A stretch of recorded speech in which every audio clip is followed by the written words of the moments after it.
काला साया। यूं तो बनारस घाट अपनी खूबसूरती के लिए बहुत प्रचलित है, पर घाट के किनारे कई राज लिए बैठे हैं।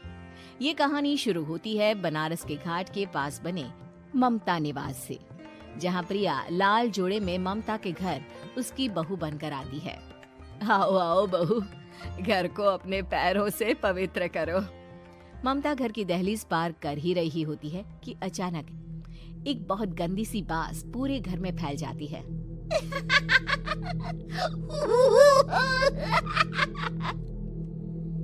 ये बदबू और ये आवाजें, ये कौन हंस रहा है माँ? अब ये पड़ोसी ना हमारे थोड़े अलग से है। कहाँ हम शाकाहारी और ये मांस मच्छी खाने वाले। छोड़, तू ध्यान मत दे और गृह प्रवेश कर। और हाँ बहू, अपनी सास की एक बात हमेशा याद रखना, इन पड़ोसियों से तो कभी बात नहीं करेगी। अच्छे लोग नहीं है ये। अपनी सास की ये बात मानेगी ना बेटा? हाँ माँ, जो आपकी मर्जी, मैं उनसे बात नहीं करूंगी। अगले दिन प्रिया अपनी पहली रसोई बनाने रसोई घर में जाती है। ये छोकी बात तो नाक में जा रही है। एक काम करती हूँ, खिड़की खोल देती हूँ।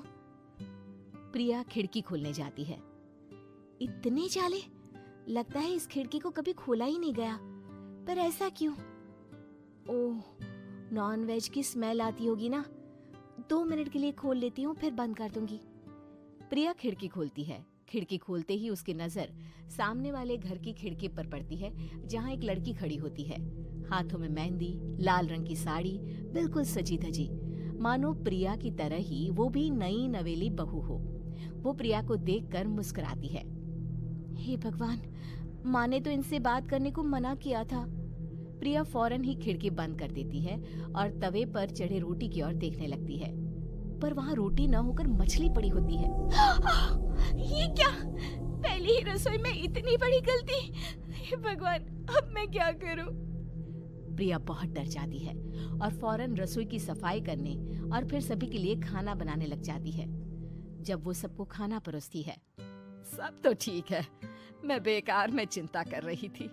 हे भगवान, ऐसे ही बस अपनी कृपा बनाए रखना। रात के वक्त जब सब सो रहे होते हैं, तब प्रिया को पायल की आवाज सुनाई देती है, जिससे उसकी आंख खुल जाती है। ये पायल की आवाज कहाँ से आ रही है? प्रिया उठकर उस आवाज के पीछे छत की सीढ़ियों तक जाती है। तभी उसे बच्चे के रोने की आवाज आती है। प्रिया छत पर जाती है तो क्या देखती है? वही लाल साड़ी वाली लड़की अपनी गोद में एक नवजात बच्चे को घुमा घुमा कर सुला रही है। तभी प्रिया की नजर उसके पेट पर पड़ती है। ओह गॉड, ये तो प्रेग्नेंट भी है। सुनिए, बच्चा सो नहीं रहा है क्या? मैं कुछ मदद करूं? नहीं नहीं, आपके घर वालों को अच्छा नहीं लगेगा, मैं संभाल लूंगी। स्नेहा की गोद से बच्चा हाथ मारकर प्रिया की गोद में आने को छटपटाने लगता है। दोनों घर अगल बगल में बने होने के कारण प्रिया उस बच्चे को गोद में ले लेती है। प्रिया के पास आते ही वो सो जाता है। बच्चे का वो स्पर्श रात भर प्रिया भूल नहीं पाती और अगली सुबह वो छत पर कपड़े सुखा रही होती है। तभी उसे एक औरत इशारा करके बुलाती है। स्नेहा कह रही थी बाबू तुम्हारी गोद में आते ही सो गया। मैं गौरी, स्नेहा की माँ हूँ। बहू, घर आना, बाबू को खिला भी लेना। शाम को जब घर पर कोई नहीं रहता, बच्चे से मिलने के लिए प्रिया छिपकर अपनी पड़ोसन के घर चली जाती है और कुछ देर बच्चे को खिलाकर वापस लौट आती है।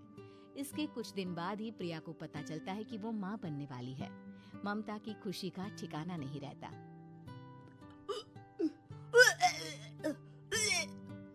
माँ जी, पता नहीं क्यों उल्टी आ रही है। प्रिया भागती हुई वॉशरूम में जाती है तो हरे और लाल रंग की उल्टी करती है। उस उल्टी में से कीड़े निकलते हैं। ये क्या? खून और ये कीड़े! माँ! माँ! प्रिया की आवाज सुनकर ममता दौड़ कर आती है, पर बेसिन में कुछ नहीं होता। प्रिया हक्की बक्की रह जाती है। ये सब क्या हो रहा है? प्रिया घबरा जाती है और अपने कमरे में जाकर सो जाती है। डर के कारण वो इतनी थक जाती है कि उसकी आंख लग जाती है। तब उसे ऐसा लगता है उसके पेट पर मानो कोई बैठा हुआ हो। कौन हो? प्रिया के पेट पर एक 5 महीने की बच्ची बैठी हुई थी, जो बुरी तरह जली हुई थी। माँ, तुम ही मुझे लाई ना अपने पेट में।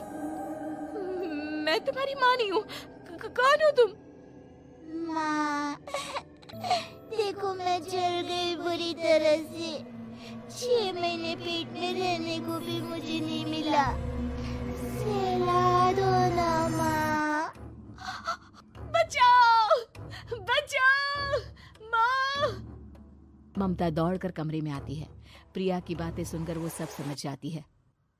तू कहीं बगल वाले घर में तो नहीं जाकर आई ना बहू? मुझे माफ कर दो, मैं गई थी माँ। उस घर में सब मरे हुए हैं बहू। कई साल पहले स्नेहा उस घर में बहू बनकर आई थी। कुछ ही दिन में वो एक बच्चे को जन्म देने वाली थी। पूरा घर बच्चे के आने की खुशी में खोया था कि एक दिन अचानक उस घर में आग लग गई। सब बुरी तरह जलकर मर गए। गौरी आज भी दादी बनने का इंतजार कर रही है और इसीलिए स्नेहा ने अपना अजन्मा बच्चा तुम्हारी कोख में डाल दिया। ममता ये कह रही होती है कि पीछे से उसके पैरों को एक बच्चा पकड़ लेता है। दादी, दादी। माँ, स्नेहा की गोद में यही बच्चा था।